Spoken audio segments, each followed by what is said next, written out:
Welcome. Another good day to Fiifi-Manfred on YouTube. Like I've always been doing. Thank you very much. Said what you see on Fiifi-Manfred on YouTube. The exciting content and they brought to start the week with don't go nowhere.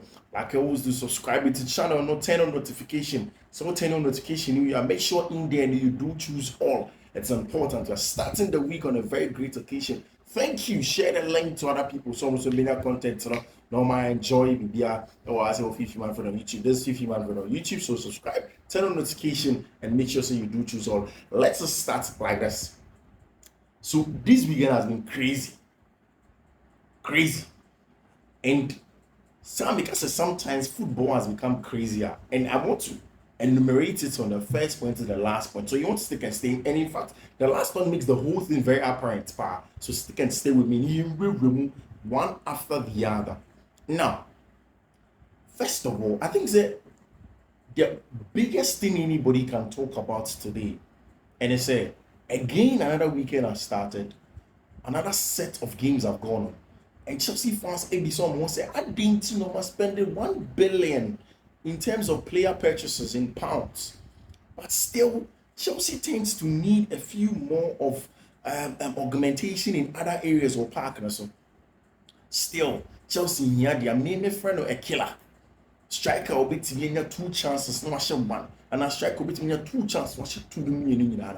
That is what Chelsea still lacks on the team. And for a team sharply divided across the fault lines of either say the manager should stay or not, or the squad is just inexperienced or not. Games like the one that went on against Manchester City was a huge one. Now let me tell you the story. New woman United say Manchester City have a Champions League game, big one against Real Madrid at Etihad. You film 120 minutes, and for a lot of the Chelsea fans now, they believe that Manchester City were fatigued and that in a big game in the FA Cup semi-final at Wembley, where Chelsea are preparing long days off, they could go ahead and beat them.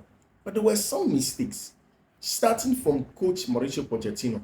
You see, let us start being in this manner in terms of the tactical conversation. There have been a lot of games that Mauricio Pochettino have tactically not won the game on the tactical board. But this game isn't one of them. In terms of the tactical display from Mauricio Pochettino, he was one of the best. I was arguing. Yes, Chelsea were largely dependent on transitions into such a game that anytime Chelsea want to build up from the back, they quickly want to find Nicolas Jackson in the channels so that they will use his hold-up play with his back to goal. Then because of starting with Cole Palmer as a force number, now he is going to be in the pocket for Chelsea Football Club with Enzo Fernandez at certain point of time, which was brilliant. The idea was good.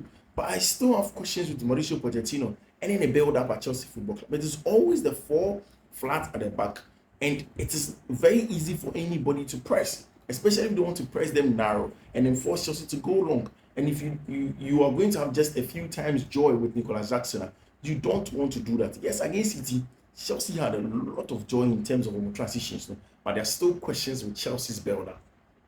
Now, that aside, the biggest conversation, of course, inside Chelsea game on Manchester City boy was that bit about getting chances and not converting them. Now, there are a lot of school of thought. The school of thought first one, I believe, is Nicolas Jackson is excellent at how Chelsea wants to play. There is the need for just Nkunku to stay fit or get in a killer. And I think I agree with that school of thought.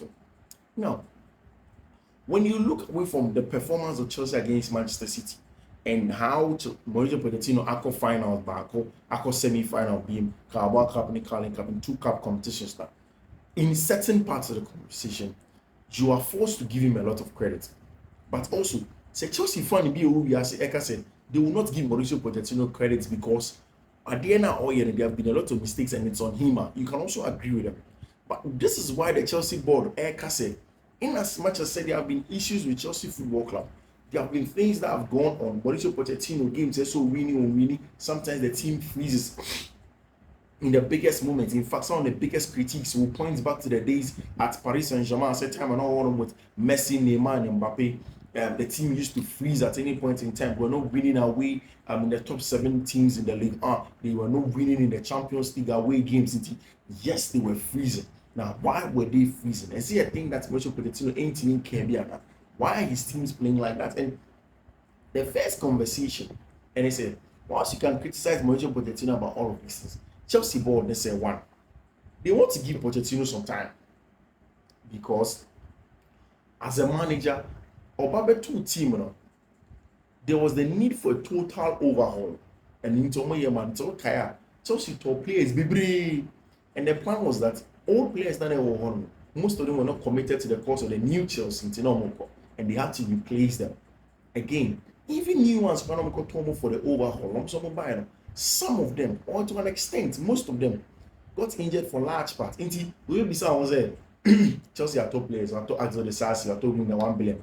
But the reason why I take Chelsea told Axel Disasi for 1 billion, Axel Disasi as part of that 1 billion, he said, Chego Chaluba was saying the cover up for Benjamin Wesley Fofana, any Abente Feli Thiago Silva, also got injured in preseason for 5 months. And Chelsea had to buy, and also because major players April prime, and Chelsea had to find a way to get money, buy players, and still give the coach a very good chance at fighting at something. Sisi Amenoka said Chelsea had a ninth big game because on Tuesday begin Chelsea and the Arsenal Football Club. Now the conversation is that how are Chelsea going to bring themselves together to find a way to go ahead and go and play in that game against Arsenal? Next one against Aston Villa. There's another one somewhere around against West Ham United. All of these very, very difficult games. Spurs won't be. A lot of the London derbies never cost in the last 5 games. How are Chelsea going to bring themselves together? Find ways to win our games and then end up qualifying for Europe. There's a Europa League possibility to play for Chelsea. There's the Conference League possibility to play for Chelsea. And that is the biggest quest for Chelsea to see in terms of targets. How are they going to get this done? The Chelsea board said, with all of these things, with the success that Chelsea look like it could chalk, with injuries, the uncertainties are back club, and they want to still keep Mauricio Pochettino because they think that he has managed fairly everything averagely well, and they want to give him some chance. So will be someone at the end of the season, will Mauricio Pochettino go? Will Chelsea let Pochettino go? Why are they not letting him go? I'm going to go for Roberto Di Zerbi. I'm telling you today, so forget about it. Because Papa Efedo Mauricio Pochettino isn't going to lead Chelsea Football Club because the truth of the matter, and they said the Chelsea board believe or the guy to take them to the next stage in terms of our projects, not much share our Chelsea Football Club. We will wait and see how all of that things unfold. But away from Chelsea, I'm bringing Chelsea in common. See, we are back to this image game of who wins the English Premier League. Because this weekend, Arsenal ball against Luton or share. Liverpool and ball against team my friend Fulham share. Now Manchester City and any game until next weekend. And before then, Liverpool and Arsenal will play 2 games. Arsenal ball against Luton, they will play against Chelsea on Tuesday. Liverpool about Fulham, they'll play another one in midweek, and then over the weekend, team my friend Manchester City will now also begin to play our competition. But as it stands now, Arsenal 74 points also for Liverpool. Any team my friend Manchester City above 73 points with 1 game in hand. For me, this season, but predicting is like Arsenal team winning game. And look at how they played the last few games, and they've shown that they're a very good side.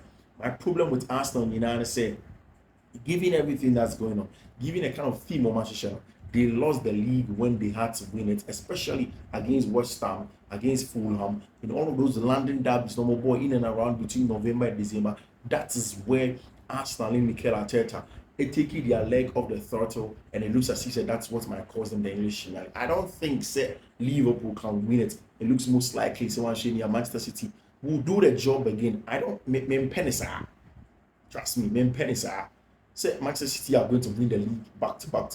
But see, that's quality all across the field of play. And then come here, I say, English Premier League, the so when your team or show dominance, when you born the ball or dominating games or you imposing on everything, then they control large part of games. Yeah, it's this Manchester City side, and it looks as if they are going to get a job done.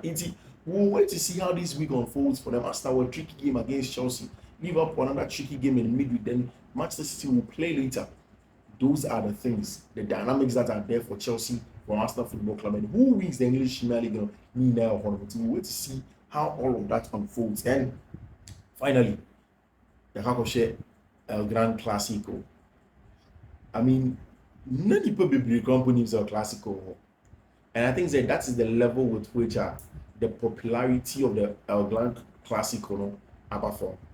Because see, in seasons past, you would know that there is an El Clasico 2 weeks before, even if it was a Champions League game. I remember somewhere around 2010, oh baby, Barca Coco Madrid in the Champions League, ball Clasico, about 3 or 5 games, Copa del Rey before. And Nino was the Grand Clasico. But this week, a Clasico was there this weekend. You couldn't even tell until the game never started. How people followed it up on social media. But a Clasico ni baby, and again, there is a certain young boy you know, Birmingham. Brilliant boy, needing F Rami with the beer in Jude Bellingham. Quality player, mentality monster, the grand ballers, big balls player, and they take the game by the strap of its neck, turned it around for Real Madrid. Mind you, in his first Clasico, she'll go to equal it for Madrid, and then again, this one being Jude Bellingham as the winning goal for them. And you see, you can tell me throughout the game, Jude Bellingham and Sheda Moshe, he was just a passenger in the game and whatnot. That's maybe true. But the truth of the matter is that when it mattered most, somebody had to rise to the occasion and then take the game by the scruff of its neck. And Aquana Yabon Birmingham and pick up that mantle. And it was Jude Bellingham. He has been brilliant for team and friend in Real Madrid. But again, you give credit to Lucas Vazquez for also being instrumental for a player starting as a winger, born at fullback. One of those big Spanish Madrid servants, almost serving the Los Blancos of Real Madrid. At the what's the name? At Santiago Bernabeu, the Cathedral of Football. He does it so well. Why the several times he keeps on doing it, and no one that said Jude Bellingham after the game took to Twitter, took to Instagram, and said Lucas Vazquez, fucking legend, big legend in terms of the quality of the bomb team. Jude Bellingham has showed it. Lucas Vazquez was there. Barcelona BM has taken the lead, but Jeff the same. That's good that Femi Lopez shared. Before Cesar go and even after that, Barcelona were the best team on the day. But when it mattered most, as a Xavi team, that's as well freezy, like they did against Paris Saint-Germain. And I think it's about the psychological side of the game. Another gamer, João Cancelo, goal. He did it twice against Paris Saint-Germain to Ousmane Dembele, and why he being this one in the Spanish La Liga. And a little bit worrying for Xavi Hernandez, given that Cancelo will take his team notches higher. But the last few weeks has been a little bit worrying for how Barca for it's the Grand Clasico number BC, and I think that is like the finality, the final nail in the coffin of Barca in terms of Spanish La Liga title. Straight, it's going to see Real Madrid because they are not going to slip up. And they are the only team that can beat stop you. They win one more game and they have all but one hand on Spanish La Liga trophy. And that's the quality of Real Madrid. Carlo Ancelotti this season, when he had lots of injuries, but he keeps on making things work for him. And say Umobia creditor, definitely he has to start with Carlo Ancelotti. It's a wrap weekend. You didn't come out. Going to Chelsea in sense, of course, race for the Premier League, and then the big one, the Grand Clasico. No, you didn't come out. You didn't. But mind you, I'm at 4 p.m. to 5 p.m. You the big one also. And I'll tell you about that analysis. You don't want to miss it because what's went on the show and the details that cook or so on ensure. Subscribe it, share channel no. Then make sure so you turn on notification. If I'm Fiifi-Manfred, this is Fiifi-Manfred on YouTube. Until say me who you know, I'll meet you. Take good care of yourself. Bye bye.